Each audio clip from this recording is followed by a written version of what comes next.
In this video, we're going to go step by step through coding this kind of decaying checklist idea graveyard. I don't know if you have the same problem as me, but I will have just tons of ideas, and I'll write them all down, and then I will either forget about them or find that there is some reason not to do the idea. So what I wanted to do is increase the jeopardy. As I check off these things and I add more to the list, I want over time to be deleting the ones that I have not yet done. Why? That is because I want to add a little jeopardy to it. I want to add a little bit of a stakes, well, if you will, some stakes, if you will, of if I don't do this, then it will never be done. And not just never be done and be an item in my checklist, but it will go away. The idea will be deleted.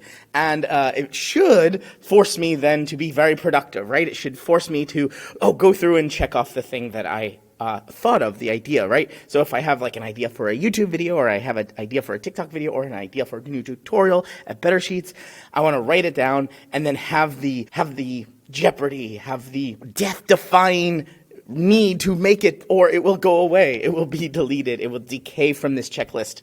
All right, so here's how I think we should do it. Let's go up to extensions, app script. We're going to open our app script here and start coding. And so what we have here is we have a sheet named ideas. We have a checklist in column A and the ideas in column B.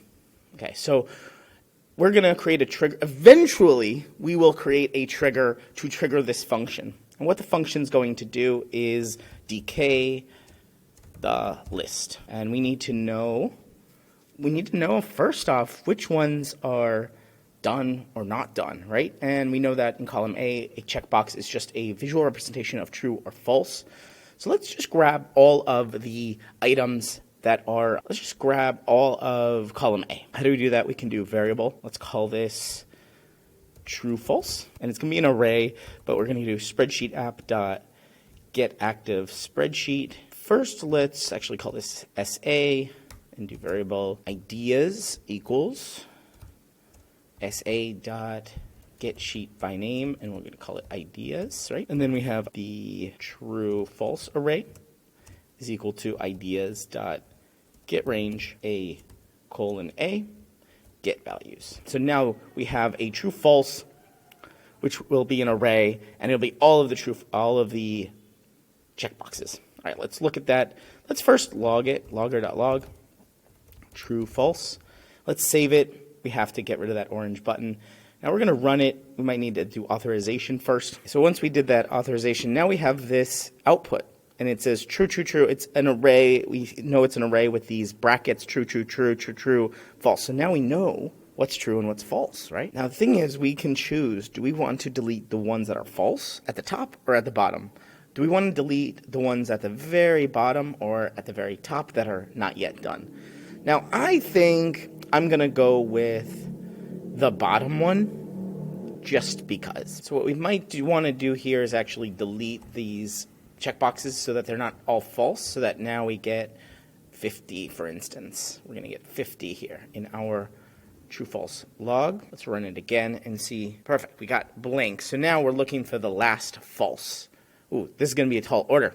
Okay, for loop, so for I equals 0, semicolon, I is less than, true false dot length, I plus plus to iterate through each one, and each time what do we want to do?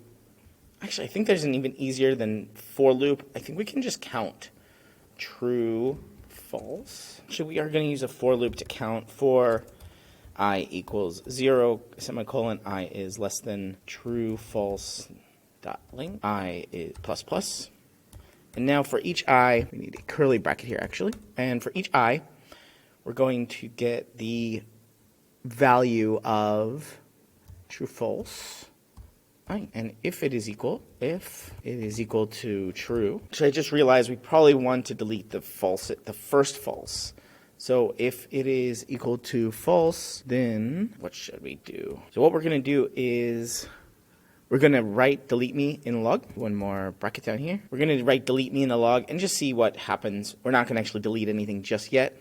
We have a bunch of delete me's, and the first one, let's look at the first one, scroll back up, is going to be 50, which is wrong. Okay, we got it correct. We have the first one at 9 here, so that is, actually, it is the 10th item. So it is number 9, but it's the 10th item. And we have it with this true, false, I in brackets and 0. So what we'll do is we're going to delete a row. We're going to take ideas dot delete row. And which row are we going to do? We just get a position. We're going to do I plus 1. And we're going to just delete the row. So every time we run this function, we're going to delete a row, and it's going to be the very first false.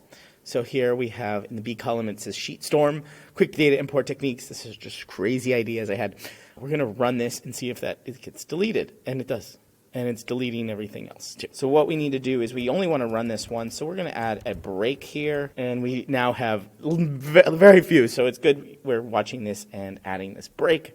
So let's run this again. Let's actually stop this and run it. Actually, let's make sure we know which one it is. So formulaic comedy. So let's run it again and make sure that it is deleting the right one. And it is only deleting one. It's not deleting all of them as it goes. That's good. It's only deleting one because we have this break in there now. And now we can run this as a trigger. All right, let's do that. Go over here to the left side, add a trigger. And on the bottom right, click Add Trigger. We're going to decay the list, choose the function to run, that's decay the list. We're going to choose time driven, not from spreadsheet. We're going to choose let's do a month timer. Let's do a week timer every Monday, every Friday at 5. If we don't have the idea done, it's going to delete one every single week. And click Save. And now we can see this function here is time-based, decay the list. If we want to delete anything, we can go over to the 3 buttons over here and click Delete Trigger. We can also edit this by clicking on the pencil icon. And that's how you create a decaying list or have an idea graveyard.